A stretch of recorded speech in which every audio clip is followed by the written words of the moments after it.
चलिए गाइस, बात करते हैं ओला इलेक्ट्रिक मोबिलिटी लिमिटेड के बारे में।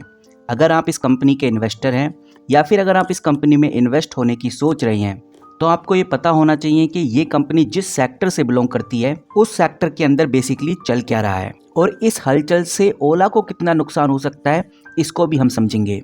तो गाइस, मैं आपको बता दूं कि अभी एक बड़ी अपडेट हमको देखने को मिलने वाली है आने वाले कुछ दिनों में। ये अपडेट है टेस्ला की एंट्री।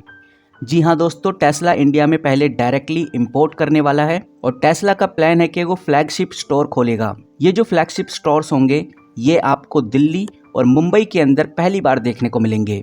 अभी उनका फोकस लोकल मैन्युफैक्चरिंग पे नहीं है। कुछ इन्वेस्टर्स को जरूर लग रहा होगा कि भाई क्या ही फर्क पड़ेगा, ओला स्कूटर सेगमेंट्स के अंदर है और जो टेस्ला है वो ईवी कार सेगमेंट्स के अंदर है। लेकिन हमको ये समझना चाहिए कि गवर्नमेंट क्या चाहती है, उसकी क्या प्लानिंग है, क्या वो टेस्ला के साथ है और अगर टेस्ला इंडिया में आ सकती है तो क्या आने वाले टाइम में BYD जैसी कंपनी भी इंडिया में हमें देखने को मिलेंगी।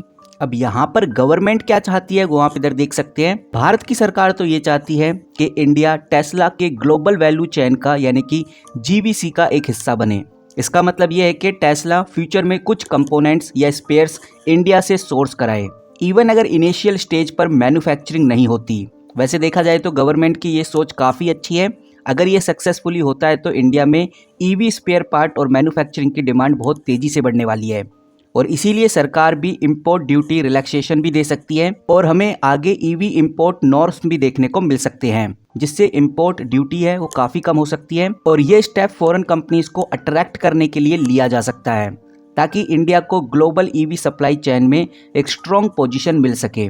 और अगर टेस्ला की एंट्री होती है तो बहुत सारी ग्लोबल EV फॉरेन कंपनीज भी इंडिया में हमें देखने को मिलेंगी, जिससे कंपटीशन बढ़ेगा और इस कंपटीशन में ओला टिक पाती है या नहीं ये एक बड़ा सवाल क्रिएट होगा। फिलहाल अभी एक चीज़ हमें देखने को मिल रही है कि टेस्ला अभी मैन्युफैक्चरिंग फैसिलिटी सेटअप करने के लिए रेडी नहीं है और गवर्नमेंट का ये कहना है कि अगर आप 10% भी मैन्युफैक्चरिंग इंडिया से करते हैं या 10% प्रोडक्शन भी इंडिया में शुरू करते हैं तो ये प्रोग्रेस के लिए बहुत अच्छा रहेगा और इसीलिए उनको तुरंत लोकल मैन्युफैक्चरिंग कमिट करने की ज़रूरत नहीं है और उनको SPME PCI की जो क्वालिफिकेशन है उसको भी पूरा करने की ज़रूरत नहीं है।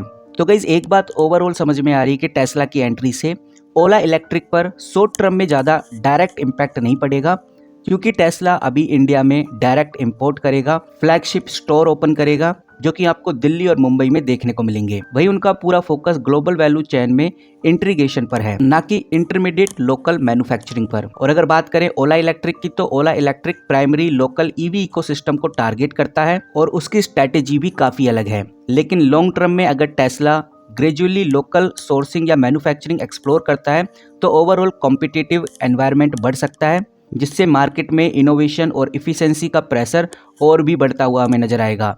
इसका इनडायरेक्ट इफेक्ट ओला पर पड़ सकता है, लेकिन अभी के लिए हम कह सकते हैं कि ओला के ऊपर कोई ज़्यादा दबाव नहीं है। बट फिर भी गाइज, आप अगर ओला इलेक्ट्रिक में निवेश किए हुए हैं या आपने इसमें पैसा लगा रखा है, लगाने की सोच रहे हैं, तो आपको EV सेक्टर से जुड़ी इन अपडेट्स को भी ध्यान में रखकर चलना चाहिए। बाकी अगर हम आज के कामकाज की बात करें तो आप इधर क्लियरली देख सकते हैं, मैं हूं NSE की वेबसाइट पे, ये आप इधर देखिए और मैं अब आपको दिखाऊंगा ट्रेड इन्फॉर्मेशन। आज की अगर आप ट्रेड इन्फॉर्मेशन देखेंगे तो आपको नजर आएगा कि भाई आज जो सेलर्स थे ओला में ज़्यादा एक्टिव रहे।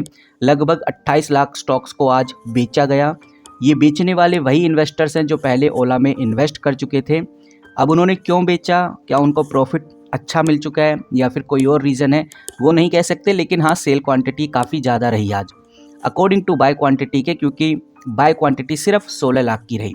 और जब सेलर्स ज़्यादा एक्टिव हो जाते हैं यानी बेचने वाले ज़्यादा हो जाते हैं, खरीदने वाले कम हो जाते हैं, तो फिर स्टॉक प्राइस हमें गिरता हुआ ही नज़र आता है और ऐसा हमने देखा भी। यहाँ पर आप देखेंगे तो आपको नज़र भी आएगा कि भाई ओला का स्टॉक लगभग 1.31% के आसपास हमें गिरता हुआ नज़र आ रहा है। तो फिलहाल जो कंपनी का ट्रेड इन्फॉर्मेशन है वो दिखा रहा है कि ओला में कोई खास बदलाव हमें देखने को नहीं मिल रहे हैं और जो लेटेस्ट न्यूज़ थी वो मैं आपको पहले भी बता चुका हूँ, जिसमें मैंने आपको CCPA को लेकर जो अपडेट आई है वो मैंने डिस्क्लोज़ की। मैंने आपको बताया कि भाई CCPA ने जो लेटर भेजा था, जो नोटिस भेजा था ओला को, उस नोटिस के ऊपर ओला ने जवाब दे दिया है, लेकिन जवाब में क्या बोला है, क्या चीज़ बताई गई है, उसको डिस्क्लोज़ ओला ने अभी नहीं किया है, क्योंकि अगर वो डिस्क्लोज़ करती है तो मार्केट का जो सेंटीमेंट है वो बदल सकता है और ओला के स्टॉक प्राइस में हमें बड़ी हलचल देखने को मिल सकती है। लेकिन ऐसा बिल्कुल भी नहीं है कि ये बात सामने नहीं आएगी। जैसी ही बात सामने आती है तो ओला इलेक्ट्रिक के स्टॉक प्राइस में हमें बड़े बदलाव देखने को मिलेंगे। तो इस चीज़ के ऊपर हमें नज़र बना के रखनी है कि भाई CCPA के द्वारा क्या अपडेट निकल के सामने आती है और किस तरह के एक्शंस हमें आगे देखने को मिलने वाले हैं। फिलहाल गाइज इस वीडियो में इतना ही। किसी भी तरह का कोई बाय सेल होल्ड रिकमेंडेशन नहीं है और कंपनी के रिगार्डिंग कोई बड़ी अपडेट आएगी तो मैं आपके साथ जरूर शेयर करूंगा, तो चैनल के साथ जुड़े रहिए। वहीं गाइज और किस स्टॉक के बारे में आप जानना चाहते हैं वो भी हमें कमेंट करके बता सकते हैं। किसी भी तरह का कोई बाय सेल होल्ड रिकमेंडेशन नहीं है। तो मिलते हैं किसी नए वीडियो के साथ, तब तक के लिए take care and good bye.